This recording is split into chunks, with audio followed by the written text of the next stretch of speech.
First we'll just start with the layers. Capsule on the outside, cortex is this whole layer here, and the medulla is this entire layer here. The pyramids are part of the medulla, as are the columns in between the pyramids. The tip of each pyramid right here is called the renal papilla, there or there, and each papilla is cupped by a calyx. This is one calyx here, this is a calyx here, collectively called calyces.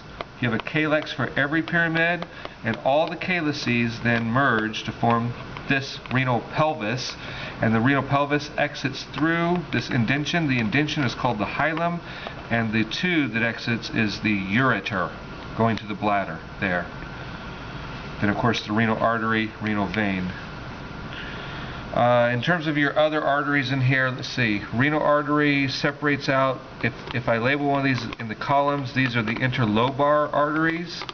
Where they come up around the edge of the pyramid along the base here, that's the arcuate artery. Here, or here, or here. And where these come up, these are the interlobular arteries here, pointing up. And then actually on this model, they are trying to show here, you can see the interlobular there, and then you've got branches going each side. Those branches going each side are actually the afferent arterioles, and these little bumps are the renal corpuscles. I will probably not label that on this model because this little piece is this model here, right? So on this model, these are the arcuate, artery and vein. Here, the interlobular is this one that comes up here. And all these little branches coming side to side, those are the afferent arterioles. And then the bumps are the renal corpuscles. Over here they've zoomed in even closer. That's a renal corpuscle right there. And of course the renal corpuscle is attached to the proximal convoluted tubule. The proximal convoluted tubule then turns into the descending Henle loop or descending nephron loop. Then it's the ascending loop here. Ascending nephron loop or ascending Henle loop, and then that's attached to this structure, which is the collecting duct. This is the collecting duct here. You could do that for any of these. That's a corpuscle. This is the PCT, descending loop, ascending loop, DCT here. Same thing here, corpuscle, descending loop, ascending loop. To zoom in on this, you got to go to this model.